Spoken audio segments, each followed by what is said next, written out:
Dire non, ça peut sembler évident.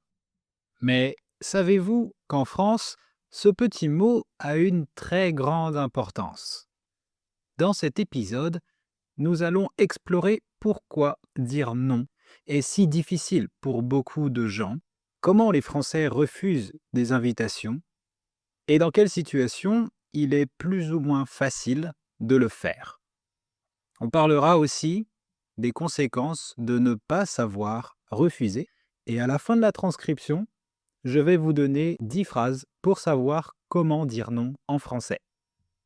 Bonjour, je suis Jonathan, professeur de français natif et coach pour tous ceux qui souhaitent gagner en confiance en français. Dans mon podcast, toutes les semaines, vous allez améliorer votre compréhension du français, mais aussi à débloquer votre apprentissage et enfin à mieux comprendre les codes culturels français. Sachez que vous pouvez accéder à la transcription gratuite et aux flashcards sur mon site web www.tavieenfrançais.com. Et si vous avez un moment, vous avez aussi la possibilité d'évaluer ce podcast avec une étoile et un commentaire. Quand on parle de dire non, il peut y avoir une différence culturelle très forte entre votre pays et la France, et c'est important de la comprendre. De manière générale, dans les cultures hispanophones et anglophones, on valorise beaucoup l'harmonie sociale. L'idée, c'est d'être agréable, positif, de ne pas créer de malaise. Dire oui, ou même peut-être, permet souvent de garder une bonne relation, même si parfois, au fond, on n'est pas complètement d'accord. Refuser directement peut sembler un peu brusque, voire impoli pour certaines personnes. En France, eh bien, c'est presque l'inverse. On valorise davantage la clarté et la sincérité. Dire non, ce n'est pas être désagréable, c'est être honnête. Et ne pas dire non peut parfois être perçu comme flou ou même pas très fiable. Ce contraste se voit très bien dans la façon dont on accepte ou on refuse les invitations. En anglais, peut-être, vous diriez OK, I'll let you know. Et en espagnol, vale, te avisamos. Ce sont des façons très polies de répondre, mais qui, en réalité, veulent souvent dire non. C'est ce qu'on pourrait appeler un oui social. En France, vous pouvez entendre ce type de réponse aussi avec des formules comme pourquoi pas. Mais si quelqu'un n'a pas envie ou n'est pas disponible, d'autres peuvent donc dire je ne peux pas, mais peut-être un autre jour. Donc, quand un Français dit non, il faut le croire. Cette différence s'explique par des différences plus profondes dans les cultures. En général, dans les pays où il y a une forte culture du service, du relationnel, du réseau, on cherche à rester ouvert, à ne pas fermer de porte, à garder une dynamique positive. En France, il y a une longue tradition de débat et d'expression d'opinions personnelles. Le désaccord n'est pas forcément vu comme quelque chose de négatif. Les Français sont généralement plus à l'aise avec le fait de dire qu'ils ne sont pas d'accord ou qu'ils ne veulent pas quelque chose. Pour quelqu'un qui arrive en France, bien sûr, ça peut être un vrai choc culturel. On peut avoir l'impression que les gens sont froids, négatifs ou qu'ils disent non tout le temps. Mais en réalité, ce n'est pas de la froideur, c'est de la clarté, de la sincérité. Les Français ne cherchent pas forcément à adoucir leur refus parce qu'ils considèrent que dire la vérité, même simplement, est une forme de respect. Et ce qui est intéressant, c'est que ce malentendu existe dans les deux sens. Par exemple, si vous répondez à une invitation et que vous dites « on se voit plus tard », Peut-être vous le dites par politesse, mais un Français peut comprendre ça comme une vraie possibilité et attendre une suite parce que plus tard, ça veut dire dans quelques minutes ou quelques heures. D'ailleurs, un Français peut attendre très longtemps. À l'inverse, un Français qui dit non, ça ne m'intéresse pas, pense être clair et honnête. Mais un étranger peut le percevoir comme un peu rude. Cette honnêteté est en fait considérée comme une forme de respect pour les Français. Pourquoi? Parce qu'un refus clair permet d'éviter de faire perdre du temps à l'autre, d'éviter les malentendus et surtout de ne pas créer de faux espoirs. En ce sens, un non direct est souvent préférable à un oui incertain ou un peut-être. En France, il y a aussi une idée très importante, respecter le temps de l'autre. Quand vous dites clairement que vous n'êtes pas disponible ou que vous n'êtes pas intéressé, vous permettez à l'autre personne d'avancer, de s'organiser et de ne pas rester dans l'attente. À l'inverse, des réponses comme on verra, je te dirai plus tard, elles peuvent être perçues comme un peu floues, voire un peu frustrantes aussi. Ce qui peut sembler encore plus surprenant, c'est que dire non peut aussi renforcer la relation.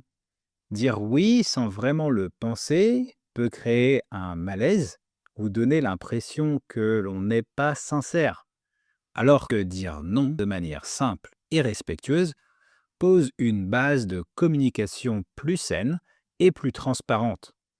C'est une manière de dire je suis honnête avec toi et donc, au fond, je te respecte. En ce sens, un non honnête construit souvent plus de confiance qu'un oui hésitant. En France, dire non, c'est affirmer ses limites. C'est vu comme quelque chose de normal, d'adulte et même de sain. Une personne qui ne dit jamais non peut parfois être perçue comme peu affirmée ou pas très claire dans ses intentions. Savoir dire non, c'est aussi donc montrer que l'on se respecte soi-même. En fait, en France, la sincérité est souvent considérée comme plus importante que la politesse formelle. On préfère quelqu'un de direct, mais honnête, plutôt que quelqu'un de très poli, mais ambigu. Et c'est souvent là que le décalage se crée pour les personnes d'une autre culture, qui ont appris à éviter le refus direct pour rester agréable. En France, ce même réflexe peut au contraire créer de la confusion. Au fond, dire non en français, c'est être clair avec la personne et donc d'une certaine manière la respecter. Et il existe en réalité toute une palette de façons de refuser, et c'est ce qui rend la langue particulièrement intéressante.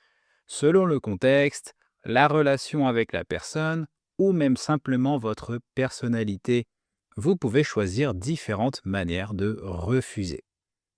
Mais souvent, c'est mieux d'adoucir un peu le refus. On va utiliser des formulations plus nuancées comme malheureusement je ne peux pas, ça va être compliqué. Ces expressions permettent de dire non tout en restant courtois, poli, sans pour autant tomber dans l'ambiguïté. Et puis, il y a une autre catégorie très intéressante qui peut parfois piéger les apprenants, les refus indirects. Des phrases comme pourquoi pas, je vais voir. Et ici, il faut les prendre au mot. C'est-à-dire qu'un pourquoi pas signifie vraiment que la personne préfère réfléchir avant de se décider. Plus tard, elle reviendra vers vous et vous dira si c'est oui ou non. Selon le contexte, refuser peut être très simple ou au contraire beaucoup plus délicat. Par exemple, il est souvent difficile de dire non à quelqu'un que l'on connaît peu, mais qui vous invite pour la première fois. Donc, si vous voulez refuser, mais évitez de le dire en face à face, ce que vous pouvez faire, c'est de dire je vais voir si c'est possible. Puis plus tard, dans un message, vous ajouterez je suis malheureusement pas disponible. Merci pour l'invitation. Peut-être une autre fois? Ici, j'ai ajouté le mot malheureusement. Ajouter ce mot montre que vous regrettez de ne pas pouvoir accepter, ce qui rend le refus plus poli et empathique. Donc ne pas savoir dire non en français peut avoir des conséquences bien plus importantes qu'on ne le pense, surtout pour un étranger qui découvre la culture française. Ça peut créer de la confusion ou des malentendus. Si vous acceptez quelque chose par politesse alors que vous ne le voulez pas vraiment, votre interlocuteur peut penser que vous êtes pleinement engagé et ça peut entraîner des attentes irréalistes. À moyen terme, ça peut générer de la frustration et même du stress, car vous vous retrouvez à gérer des engagements que vous n'aviez pas souhaité prendre.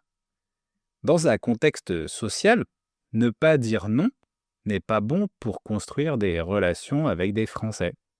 En France, accepter par défaut peut être perçu comme un manque de sincérité ou de personnalité.